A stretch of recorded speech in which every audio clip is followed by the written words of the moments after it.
大家好，我是威廉。最近只要提到台湾国防圈最热门的话题，我想大家一定会先想到我们引进的地表最强战车，也就是代号瑞捷专案的 M1A2T 艾布兰主力战车。而在今年，也就是2026年的4月份，108辆战车也已经全数交货，顺利运抵台湾。消息一出，不论是军事论坛还是社群媒体上，瞬间掀起了一波热烈的讨论。很多平常不怎么关注国防，但热爱在网络上发表意见的酸民们，又开始抛出了一堆让人感到焦虑的质疑。有人说，威廉啊，这辆战车重达63公吨，台湾高度城镇化，到处都是高楼跟窄路，它到底开得进去哪里啊？也有人说，台湾的桥梁跟道路真的承受得住这种重量吗？会不会一开上去白地桥、旧港大桥就直接垮掉给你看？更有人酸溜溜的表示，我们花那么多纳税人的血汗钱买这108辆战车，到底值不值得？其实，面对这些纷纷扰扰的质疑，化解焦虑最好的解药，就是用最客观的参数以及务实的国防账本来进行一场直球对决。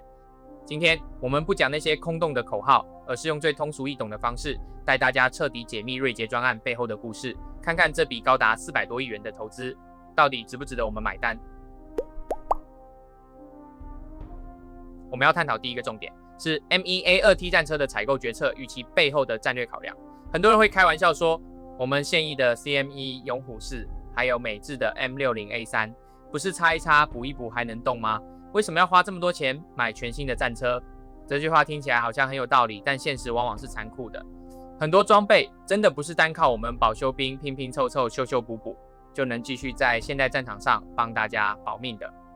要知道，我们现役的 CME 勇虎4还有美制的 M60A3 战车在陆军装甲兵服役的时间都已经整整超过了30年。30年是什么概念？30年前我们上网还要用拨接网路，看电视还要用那种厚厚的大头电视，而当时设计的战车其钢板厚度、射控系统还有防修观念，在科技日新月异的今天早就已经显得非常吃力。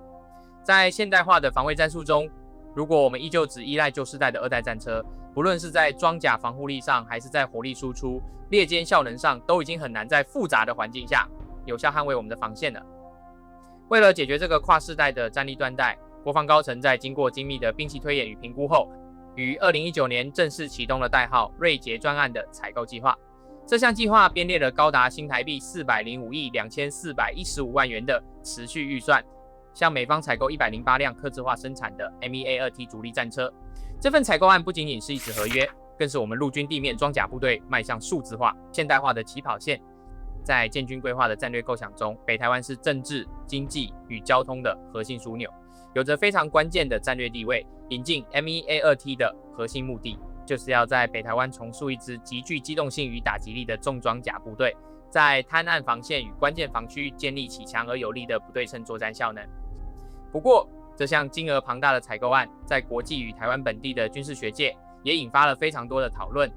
有学者指出，提高国防投资，积极筹获指标性的自主防卫装备，不仅能有效巩固伙伴国家之间的战略互信，更是向国际社会传递出台湾坚定自我防卫、守护现有自由生活方式与安全秩序的决心。特别是在国际局势变化莫测，大家关心防务承诺是否会波动的背景下，把能操之在己的硬件防御装备扎扎实实握在手里，显得尤为关键。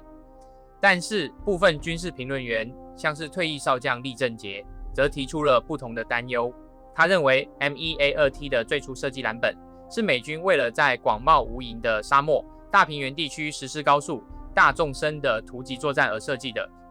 而台湾的地形高度破碎化、高度城镇化，到处都是窄路、高楼大厦以及密集的河流桥梁，这种庞然大物真的能适应吗？再加上它的单价非常昂贵，几乎是其他常规战车的数倍。这笔庞大的预算在后续的维持与操作成本上，究竟能不能发挥出最大的效益？这就成为了我们评估其战略价值时最需要理性探讨的核心课题。讲完了采购的背景，我们接着来看第二个重点。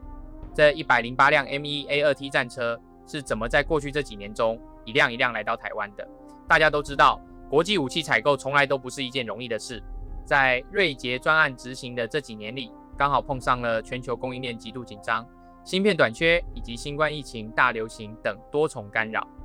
这使得实际的交付进度与2020年最早向立法院提交的规划相比，发生了显著调整。我们可以透过一份简短的时程表来看看这场历时5年的军备接力赛。在2022年，原规划要筹获18辆战车，但因为美国装甲生产线的产能调配与供应链限制，这一年实际抵台的数量是0，一台都没有。当时网络上有很多酸民开始冷嘲热讽，怀疑这项采购是不是要泡汤了。到了2023年，虽然美国俄亥俄州的坦克工厂顺利生产出了14辆战车，但国防部做了一个务实的决定，他们并没有急着把战车运回台湾，而是直接将这14辆战车留置在美国陆军的装甲训练基地，同时派出我们精选的84名优秀军事官组成的部队，飞往美国进行为期6至9个月的高强度培训。这是一项非常关键的决定。俗话说，好马配好鞍，要把这匹钢铁悍马骑好，那我们官兵的技术当然不能差。这群种子教官在美军基地里直接操作这14辆战车，把驾驶、射击、系统操作还有最复杂的后勤保修技术全部学到手，再带回台湾。这确保了当战车抵台时，我们马上就有专业的人才可以立刻接手。到了2024年，累积的成果终于开花结果，首批38辆战车终于在12月中旬安全抵达了台北港。为了确保这批珍贵军品的绝对安全与保密，国防部安排了严密的运输安全管理，所有的点交卸载作业全部安排在清晨人车稀少的时段进行。每一辆 MEA-2T 战车车身都用厚重的黑色防水布包覆得严严实实，由宪兵与警方派遣车辆实施全程的武装押运与交通管制。连夜有重型拖板车沿着公路运往新竹湖口的装甲兵装训部，进了营区大门，才由每台双方的保修技术人员进行开箱与正式的点交作业。到了2025年7月，第二批42辆战车顺利抵达台湾，这时累计交运的战车数量达到了80辆。我们那些赴美受训回来的种子教官，已经在国内培训了足够的成员。在当年的7月10日，部队在新竹坑字口靶场实施了在台的首次实弹射击，并在同年的10月31日正式宣布了首支 MEA-2T 战车迎成军。而到了今年，也就是2026年的4月，最后一批28辆战车在台北港完成点交，并顺利运往装训部。这标志着我们采购的108辆主力战车已经全数安全地完成了交运。这一路走来，从无到有，从零开始，每一步都是无数官兵不眠不休的付出。它证明了国防战力的重建不是靠不切实际的幻想，而是要靠科学的规划与一步一脚印的执行力。MEA-2T 这款战车虽然已经到了我们手里，但直到现在还是会有人疑惑说，这款战车到底凭什么被大家称为现代主力战车的标杆？ MEA-2T 虽然是美方针对我们的防卫需求进行客制化改良的构型，但它的整车生产基线与美军自用现役的 MEA-2 相同。虽然出于外销政策的限制，它没有搭载美军特有的平油装甲，也没有预装主动防御系统，但它身上采用的科技依然让它成为一个具备高度防御力与火力的科技平台。MEA-2T 的装甲防护采用的是外销型复合装甲，它的技术架构是基于著名的查布汉复合装甲而来的。简单来说，这就像是一个高科技的夹心饼干，外层和内层是高质量的特种合金钢板，中间夹心层是高硬度的特种陶瓷块，像是氧化铝或氧化锆陶瓷。这么做有什么妙用呢？当敌方的反战车高爆弹击中战车时，会产生一股温度极高、速度极快的金属射流，试图穿透装甲。但是当这股高爆射流撞击到中间的陶瓷夹心时，陶瓷在高温高压的冲击下，会展现出比钢铁还要高出10倍的抗压与抗弹强度。陶瓷块会碎裂，并在碎裂的过程中有效吸收并偏转这股高爆金属射流。如果是面对尾翼稳定脱壳穿甲弹，高硬度的陶瓷也会大幅磨损穿甲弹的钨合金弹头，消耗它的动能，让它失去贯穿力。看过一些战地新闻的朋友可能注意过，有些旧式战车一旦被击中，整颗炮塔会被炸飞到半空中，车内的成员几乎没有生存的机会。这是因为战车内部的弹药发生了殉爆。但 MEA-2T 的设计理念非常注重人因安全与生存力，它的复合装甲从炮塔正面一直延伸到后方的弹药储存舱，弹药舱与成员舱之间有一道非常厚实的防爆装甲隔板完全阻隔，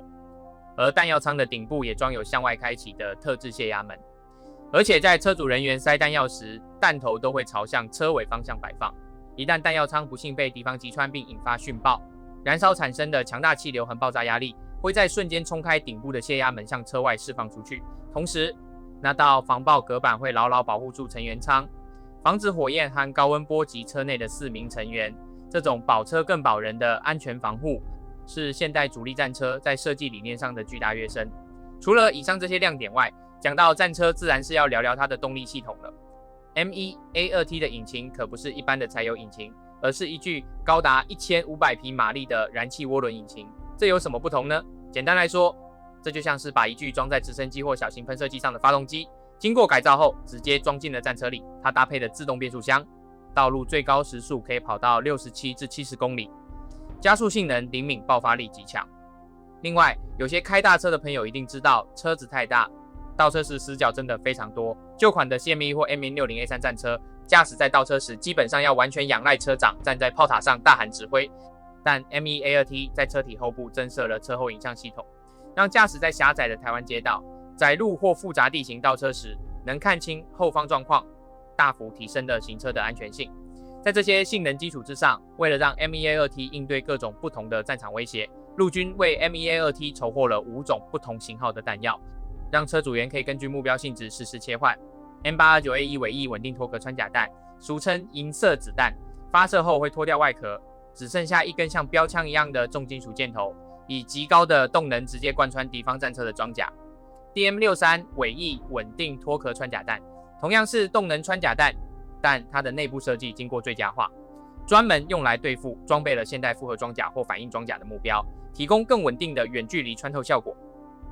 M456 破甲榴弹利用化学能爆炸产生的金属射流来破坏目标，最适合拿来打击轻装甲车辆或是临时防御工事和混凝土掩体。M1028 人员杀伤弹，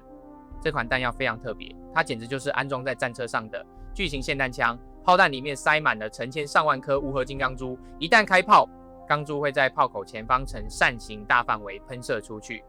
最适合拿来清除近距离的反战车步兵小组。M865 战车炮训练弹不带实战弹头，飞行弹道跟穿甲弹一模一样，专门用来给部队进行日常实弹射击操演，既省钱又能达到扎实的训练效果。了解了 M1A2T 的硬实力，大家一定会好奇，这108辆主力战车到底会分派到哪里？答案非常明确，他们将高度集中部署在北台湾防区，归属陆军第6军团指挥部节制，作为保护中枢与防区防卫的战略预备队。在编制上，除了装训部保留10辆作为教学之用，其余的所有主力都分配给了守护北部的装甲269旅与584旅，建构起防区内最具规模的地面重装反冲击力量。而且国防部这次的规划非常务实，我们不只买战车，也同步配备了 M882 重型装甲救济车以及重型运输拖车，确保这些63吨的庞然大物在战场上抛锚时随时有人救，动得快。在人员训练与普及上，军方也有一套完整的规划。首先是之前派遣的年轻军士官直接到美国的装甲训练基地进行高强度的实车与保修培训。这群种子教官回台后，立刻在部队推动换装，并在8场的实弹射击操演中用精准命中的炮声证明了接装的成果。至于大家之前在新闻上看到的模拟器预算风波，其实也是一场误会。国防部在随车引进美制高阶模拟器的同时，也委托了中科院研制普及型的国产训练设备。这种做法既能省下预算，也能扩大官兵的训练覆盖率，这才是真正务实、不搞面子工程的国防思维。最后，我们要来直球对决，破解那个网络上最热门的问题：这台重达63吨的战车到底会不会压垮台湾的马路和桥梁？对于这个质疑，584旅的装甲兵们直接用实兵行动给了最响亮的答案。在多次凌晨进行的战备巡逻操演中，584旅直接派遣 M1A2T 战车行经了新竹当地的白地桥、旧港大桥等一般民用桥梁，桥梁结构完好无损，直接打破了外界的质疑。不过，相关军事人员也强调，战车毕竟是高价值军品，行军时必须防范来自空中的威胁，所以战车部队在行经桥梁时必须落实战术管制，拉大车距，分批快速通过，并且在出发前，参谋人员会透过兵棋推演规划多套备用路线，确保整个机动过程的安全。我们守护家园，不是依靠不切实际的幻想，而是由一辆辆默默操演的 M1A2T 战车和无数个在车棚里日夜维修、挥洒汗水的保修与激情人员在默默守护着。支持这种务实且理性的国防政策，就是支持我们自己对现有生活方式的选择权，放弃华而不实的面子工程，转而把现有武器的妥善率和不对称防御网发挥到极致，让对手在计算成本时感到忌惮，这才是保护台湾最聪明的做法。今天我们的影片就聊到这里。如果你喜欢这种用逻辑和真实资料来拆解军事工程的分析影片，欢迎按赞、订阅、分享并开启小铃铛。我是威廉，我们下次再见。